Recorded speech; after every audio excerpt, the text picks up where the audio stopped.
If all of our memories could be wrapped up in one person, it would be our next inductee.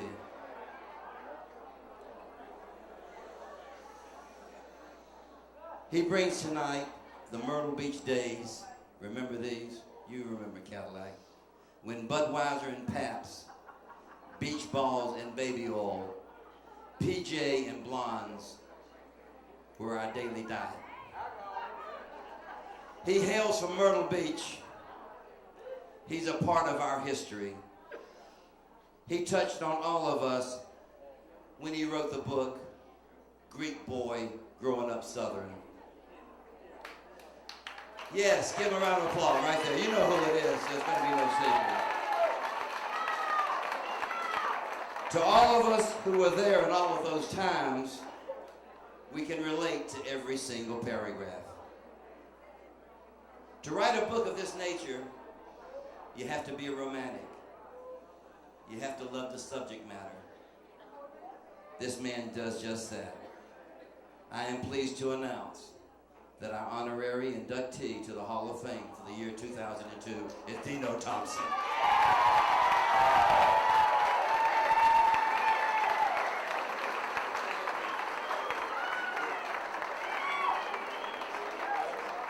Okay.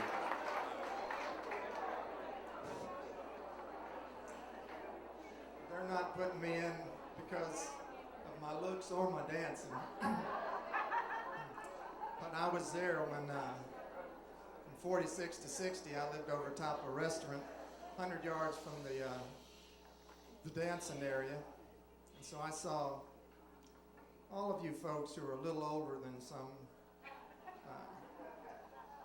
I remember the first time I saw the belly roll was my Uncle Nicky.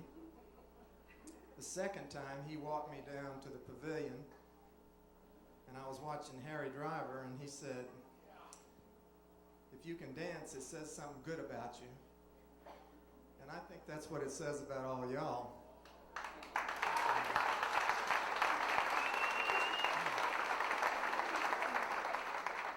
And we grew up, we call ourselves jitterbugs and fast dancers. And there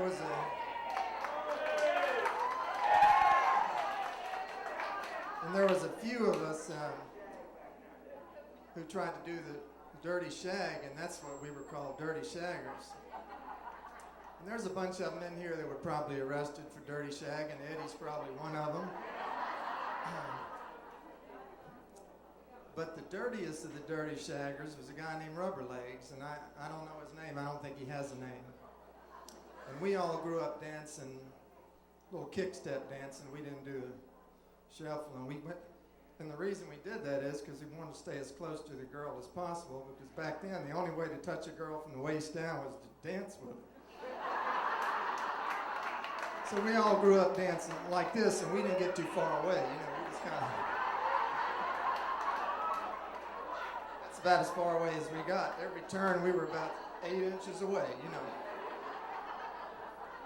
But there was a guy called Rubber Legs, and every Saturday night for about 5 years, he was the dirtiest of the dirty shaggers. And Rubber Legs played the same song.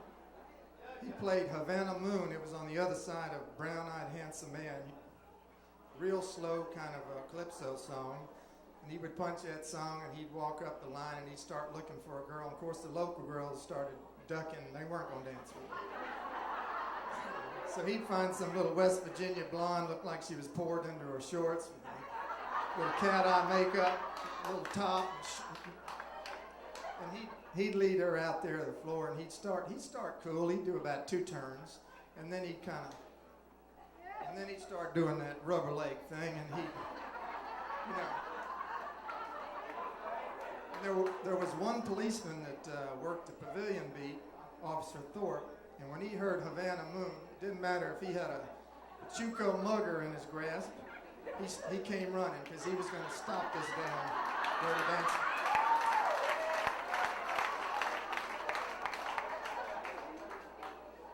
And Rubber Legs would be really into it back then. He'd be humping good, And Officer Thorpe would stand there just a minute and make sure it was dirty dancing and not just shitty shagging, you know.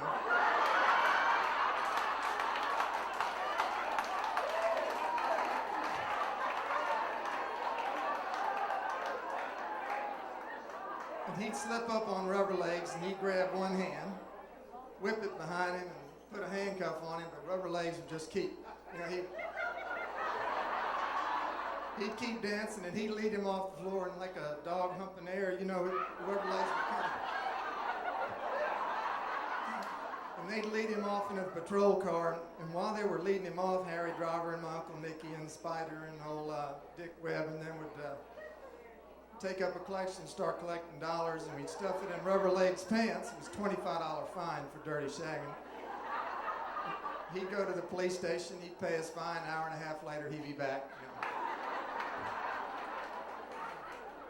So anyway, I remember all the great dancers, and it's a kick watching y'all. But just like Nicky told me when he walked me out there to watch Harry, he looked at me, I was 8, and he said, being able to dance good says something good about you.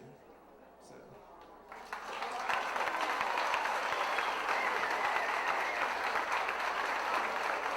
Dino Thompson, ladies and gentlemen.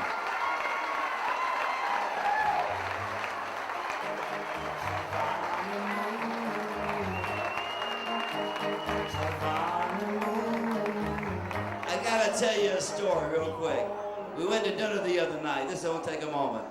Had dinner with Dino, a few of my friends, my beautiful friends, Vera and Betty, and my lovely wife, Catherine.